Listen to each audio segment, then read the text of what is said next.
Queensland Government will go ahead with its bid to host the Olympics in 2032. If the Sunshine State is successful, the Premier wants it to be a Games for all Queenslanders, taking in regional areas as well. Premier Annastacia Palaszczuk joins us live now from Brisbane. Premier, good morning to you. Thanks so much for joining us today. Before we talk about the Olympics, I just want to get your view on the very sobering news that's come out of New Zealand. I guess it's hard to celebrate on a day like today, isn't it? I'm wondering if there has been if there's been any information that you have received about possible Queenslanders who might have been involved. Yeah, look, I spoke to my Director General this morning and we're expecting an update from DFAT. An absolute tragedy that we're hearing the news out of New Zealand, and I know there'll be a lot of families that are very anxious awaiting the news, and we're just going to be there to support them. An absolute tragedy, and our hearts go out to everyone that's been impacted. So do you know if any Queenslanders are among the dead at the moment or among the missing? Not at this stage. We only know what's been reported in the papers, but I'm going to wait for confirmation from DFAT until I make any further comments. I think that's the right thing to do in the interests of the families. OK. Back to the Olympic bid for 2032, Premier. What has the International Olympic Committee told you that has given you confidence that you will get the Games in 2032? Yeah, well, of course, earlier this year, John Coates and myself, we travelled over to Lausanne in Switzerland. We met with Thomas Bach. Thomas Bach has been out to Queensland. He loves Queensland. And really, Queensland is in the box seat for this hosting of an Olympics in 2032. If you think about it, you know, Sydney had their time to shine in 2000, and this is a great opportunity for Brisbane and for Queensland. And now we need to get down and do the hard work. We need to finalise all of the venues. We need to finalise where the opening ceremony and the athletics village is going to be, as well as where the athletics competition is going to take place. We want to make sure it would be a great experience for our athletes.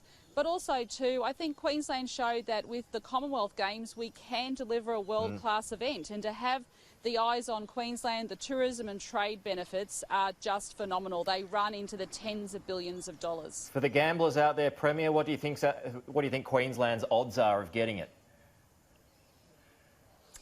Oh, I always keep my fingers crossed. And of course, when I met with Thomas Bach, he said basically we are the front runners, but of course there's a lot of work to happen. Over the course of next year is the detailed assessment and the detailed work.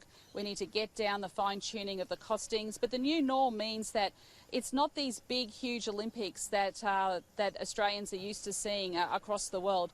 It's about utilising existing infrastructure, making sure that it's games friendly, and I think that we have the experience to do that. We want to make it a world-class event, but we need everybody to be working together, and that means working together financially as well. And I think if we can have that level of cooperation, that's a good thing for Queensland, and of course Australia would share in the pride of having Olympics back in Australia. Premier, what is the cost, or what will the cost be to the state? Yeah, so what's happening for the first time under the new norm, the Olympics Federation are putting in substantial amounts of money. So the operating costs of the Games are actually covered.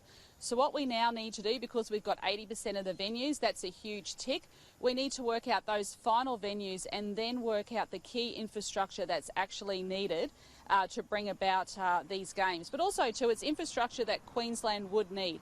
What we're saying is, can we bring forward some of this infrastructure, this transport infrastructure?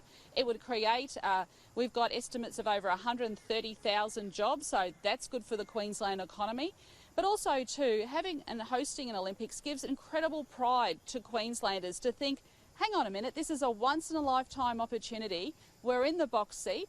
Let's do everything we can to see how we can bring this about. Well, as I understand, Queensland is about $90 billion in debt. So how can the state afford it? Yeah, no, it's actually $8 billion net debt. It's actually less than New South Wales and Victoria. And what we know is that this infrastructure is needed for the southeast anyway. And of course, we will make sure that we go through detailed planning and processes. And what we will definitely be doing is working with the Commonwealth and the local councils and the state government in terms of shared financial responsibility. There's no doubt that there would be a boom in jobs, but at the moment much of the state is struggling with fires, it's struggling with drought as well. So is the time right to be spending so much money on an Olympic Games bid and potentially an Olympic Games as well? Yeah, look, that's a really good question. But, you know, this money, we haven't even got the bid yet. So let's do one step at a time. We're doing the costings. Yes, we know we've had drought and natural disasters. We've had bushfires. We've had monsoonal floods.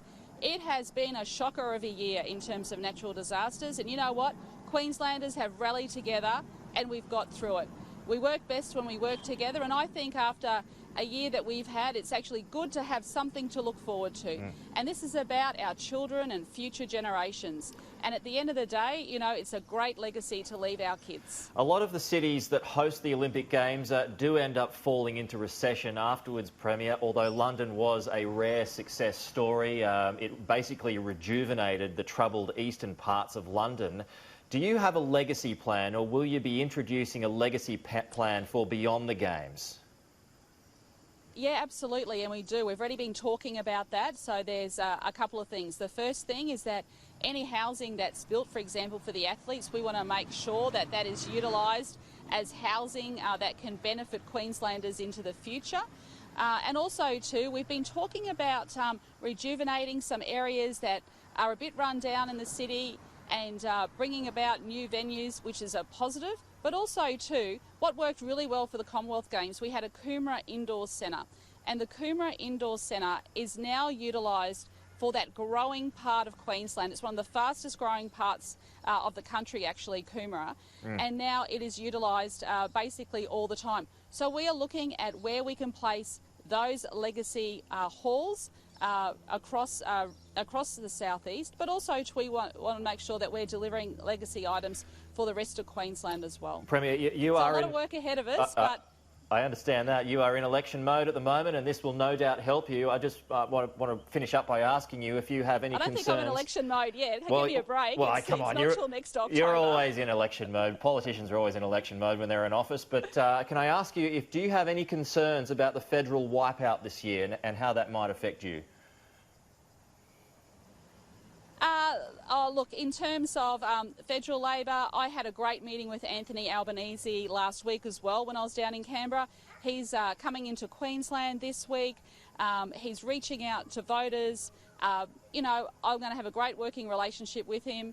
And, you know, that's the spirit of cooperation that we need. Matt Canavan has demanded that he voice his support for Adani. Do you think he should do that too?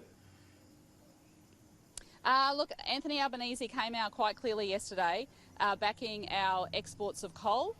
He came out and said that nationally. OK, all right. Queensland Premier Annastacia Palaszczuk, appreciate your time this morning. Thank you so much for joining us here on First Edition.